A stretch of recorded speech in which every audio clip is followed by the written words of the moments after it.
మహావిష్ణువై ద్వాపరయుగంలో కృష్ణుడై కలియుగంలో శ్రీ వెంకటేశ్వర స్వామి గొప్పల వారింటి గారు వెంకట బాబు జన్మిస్తున్నాడు కాబట్టి కూర్చున్న పరమతులందరూ కూడా లేచి వెళ్ళిపోండి. దూరం మాటగా లేచి వెళ్తే ఎవరు చెప్తారు? నువ్వు రాత్రి చెప్తావా? మీరు ఏమన్నారండి? వెంకట బాబు జన్మిస్తున్నాడు ఏమన్నా అందరూ గోయింది అనుకుంటున్నాను. మరి ఎలాగన్నారు కదా? అందరూ అంటారు. ఎలాగంటే ఈయన అంటాడు యజమాను పాపం శేఖర్ గారు నిద్రపత్రిక వెంకటలక్ష్మి గారు అంటది ముక్కు తీరక. వీళ్ళు అంటారా? వీళ్ళు అనుకుంటున్నారు ఎప్పుడు వదిలేస్తే ఇప్పుడు పడుకుందామని వీళ్ళు చూస్తున్నారు. పడుకోకురా బాబు, పడుకోకూడదు. వీళ్ళ పెద్ద అంకలో చూసిన వాళ్ళు అందరూ నాయన అందరూ గోవిందనాలు తల్లి గోవింద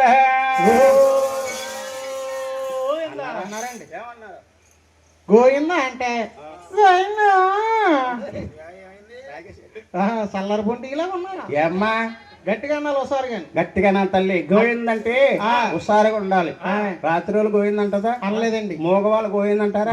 అంటాడు. అవయవాలన్నీ బాగున్నప్పుడు గోవిందనామం చేస్తాం పుణ్యమే గాని పాపమేమీ కాదండి. డాక్టర్ గారు అట్లా రాసేస్తున్నారు టాబ్లెట్లు. తెగ మింగేస్తారు. నీళ్ళు వేసేసుకుంటాం మింగేస్తాం. రిమోట్ చేతికి ఇచ్చేస్తే తెగ మార్చేస్తారు. ఈ టీవీ మా టీవీ జెమిని అని. గోవిందనామం చేస్తాం వల్ల మన ఆరోగ్యమే కుదురు పడుతుంది. అవునండి. గోవిందనాలమ్మ గోవింద అతి ఏడుకొండల వాడ ఏకశవరూప గోవింద గొప్పలవారు దేవుడు అల్లుడు. ఇదేంటండి దేవుణ్ణి అల్లుడు అంటున్నారు అనుకోవచ్చు. అవునండి. సంతకాడ ఆవు పాలతో పాదాలు కరిగి కాబట్టి ఈ ఏళ వెంకటేశ్వర స్వామి శేఖర్ గారికి పెద్దల్లుడు. అవునండి. ఇంకా ఇద్దరు అల్లుళ్ళు వస్తారు. నాయన వెంకట బాబు పుట్టింటి అత్తటి వారు, మంగాదేవికి పుట్టింటి వారు. ఎక్కడి నుంచి వెంకట బాబు జన్మిస్తున్నాడు. నాయన బాబోయేడాగారాబోనందు మరి ఎవరే జనమాలు మన ఏడేగా గల సామె బలైన భవనందు మరి ఎవరు జనమాలు ఏడేగా గలవారు బలమైన.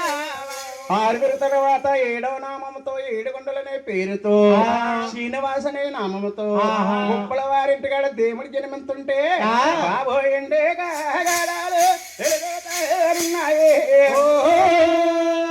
కంచె కాగాడాల మరి కలుగుతుండే కాగాడాలు వెలుగుతానున్నాయో కంచు కాగాడాలు కలుగుతా ఉన్నాయో. ఎండు కాగడ వెలుగుతున్నాయి, కంచు కాగడ వెలుగుతున్నాయి. అందుకే మా పెద్దల దీన్ని కోల సంబరం అన్నారు. అవునండి. ఇదే కథ దుర్గమ్మ కథ అయింది, వెంకటేశ్వర స్వామి కథ అయింది, తిరుపతమ్మ కథ అయింది. అవునండి. పూలు రకరకాలుగా మారింది. పూర్వం కథ ఇది కోల సంబరం అంటే. అవునండి. నాయన ఆకాశమంతానే అందమైపోతుందా మరి భూదేవి తల్లంతా అలిగే ముద్దు ఆకాశమంతానే అందమైపోతుందో భూదేవి తల్లంతా అలిగే ఆకాశమంతా అందమైపోతుంది. భూదేవంతా అలిగి ముగ్గైపోతుంది. ఇంకా ఎలాగుంది బాబు అట్టాలు బాలే గోవిందన్నారు నా తండ్రి మన ఉయ్యాల బాలల గోవింద గోవింద అన్నారు. ఉయ్యాలో బాబలరా గోవింద అన్నారు. అడ్డాల్లో బాల్ గోవిందన్నారు, ఉయ్యాల్లో గోవిందన్నారు. తెలిసిన తెలియని వారు గోవింద గోవింద గోవింద గోవింద గోవింద గోవింద గోవింద అన్నారు. ఏ అమ్మాయి వెంకటరత్నం రాత్రి మా చిన్నపిల్లకి నెల అన్నా నేను లేదా మంచం మేము పడుకుని గోవింద గోవింద అంటుంది. గోవిందంటే గోతులో పెడతామంటే గోతులో గొరుకు మంచులా ఉన్నావు. నాయన నీకు తెలీదా? పేరుందే గర్భాన్ని బాలుడు ఇట్టాడు. బాలుడు కాదంట, నరుడు కాదు. నారాయణమూర్తి, వైకుంఠవేలి, విష్ణుమూర్తి, 4 చేతులు, శంకు చక్రాలు అవతారంతో జన్మించాడంట. చూసొద్దామా సోరమ్మత్త వెళ్ళొద్దామా ఎంకేం పిన్ని. అలాగని పట్నంలో 10 రూపాయలు వెళ్తున్నారు. అవునండి. ఇవాళ గొప్పల శేఖర్ గారి ఇంటికి ఎల్ల నుంచి వస్తారంట. అవును. ఖర్చు చెప్తారంట. ఏ విధంగా చెప్తారో ఎలా వింటారో అలాగని అక్కా చెల్లెళ్ళు ఆడబడుసులు ఎంత తీర్చగా అంటున్నారు. 7 కొండల సామంతి ఉన్నాకి ఈ అక్కలు అన్నవారు ఈ చెల్లమ్మంతా నిన్ను చూడొచ్చేను రకమ్ము సిల్లమ్మాలంతా చూడొచ్చేనారు ఏడుకొండల సామాన్ అడ్డాలు వేసుకుని ఆ జోల పాటలు పాడుతున్నారు ఊరినెత్తున్నారు ఎలాగండి? కళ్ళతోటి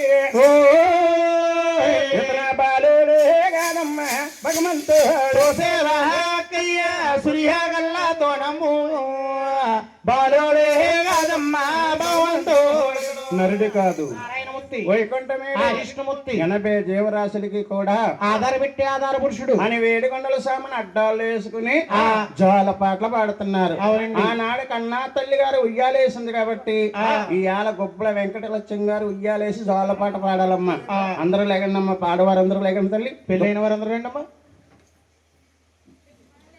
తొందరగా